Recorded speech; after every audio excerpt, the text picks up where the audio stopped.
low-cost airline SpiceJet has been in the news for all the wrong reasons over the past few weeks.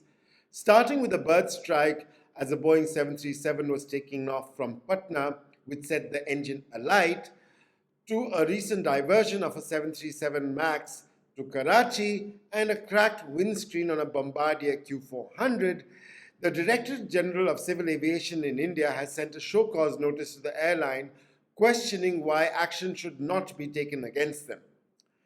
This led to SpiceJet Managing Director Ajay Singh coming out in the media and claiming that these are small minor incidents and really people should not be worried about such things. But should you be worried about SpiceJet? Keep watching this video to find out more. Indian low-cost airline SpiceJet might have been around for a long time. However, it always is in the news for all the wrong reasons.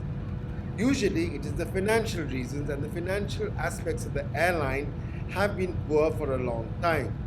This led Ajay Singh, the initial promoter of the airline, to actually sell the airline to the Sun Group of Chennai, Tamil Nadu, who could not run the airline either and were forced to sell the airline back to Ajay Singh back in early 2015 for just 2 rupees.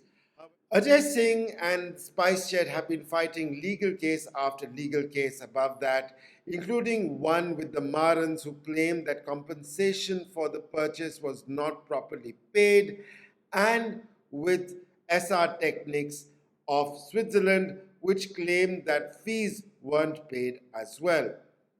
There have been enough stories talking about SpiceJet's precarious financial conditions, and SpiceJet's financial reports over the past few years depended a lot on getting compensation from Boeing for the grounding of the 737 MAX.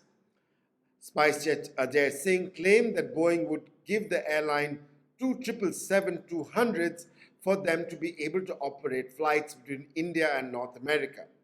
No sign of those 777s has been seen until now, and SpiceJet's deliveries of new 737 MAX aircraft has also been halted. There have also been stories about poor maintenance and the non-payment of dues to both cabin crew and aircraft maintenance engineers. However, in defense of SpiceJet, bird strikes can happen to any aircraft, and while visuals of an engine on fire seem dramatic after a bird strikes are a fairly common occurrence in Indian skies. It is estimated that as many as 4 bird strikes occur every single day in India. Patna Airport is also more prone to bird strikes since the airport is in the middle of a really congested urban area. The authorities in Patna, Bihar have been wanting to move the airport out but have been unable to do so because of a paucity of available land. The diversion to Karachi was also done out of abundant precaution, as well as the recent return of a flight to Kolkata because of faulty equipment. The turbulence that occurred on a flight to Andal in central Bengal was also coincidental. It was not the fault of the airline or the pilot. Turbulence can occur to any airline. But SpiceJet seems to be attracting a lot of bad luck recently. As somebody who pre-pandemic used to take as many as 60 to 70 flights domestically every year, SpiceJet is not my favorite airline and is not an airline I would readily fly out of choice. I have flown SpiceJet just twice this year and I've already taken 30 flights in 2022. The first time I flew SpiceJet in 2022 was a flight between Goa and Kolkata because I did not have a choice, as an evening flight between the 2 points was not available on any other airline. The second time I flew on SpiceJet this year, however, was out of my own free will. I wanted to fly on the Boeing 737 MAX after the DGCA recertified it. However, the airline is the exclusive operator on several routes, such as Delhi-Belgaum and Delhi-Kanpur.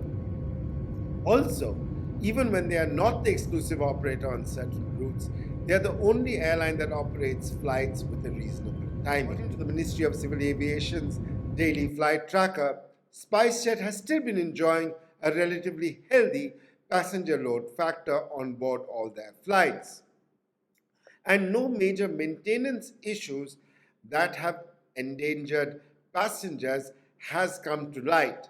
However, it is likely that SpiceJet will be put under an audit by the DGCA going forward. Incidentally, SpiceJet operated all the flights that took the Shiv Sena members of the Legislative Assembly in Maharashtra from Surat to Guwahati and then from Guwahati to Goa. But with Rakesh Jhunjhunwala-backed Akasa Air about to start operations, having received its air operations certificate just yesterday from the Director General of Civil Aviation, and also flying the Boeing 737 MAX, SpiceJet might be under a bit of pressure, at least on the major routes, as Akasa said. Likely that Jet Airways, after placing an order for aircraft, most likely from Airbus, will start operations very soon. SpiceJet might find themselves squeezed by two new airlines. However, SpiceJet's news has kept Go First out of the news.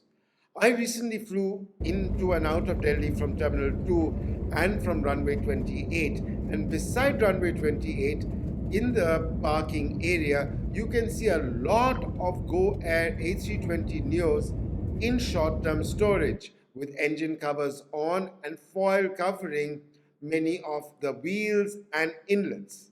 What's up at Go Air? It can't be low demand because Vistara and Indigo flights are running full. Are there problems in another low-cost carrier as well? And this is not a good time to have problems, particularly with two new airlines setting up. Do you think SpiceJet and Go Air will survive all these bad and negative news reports?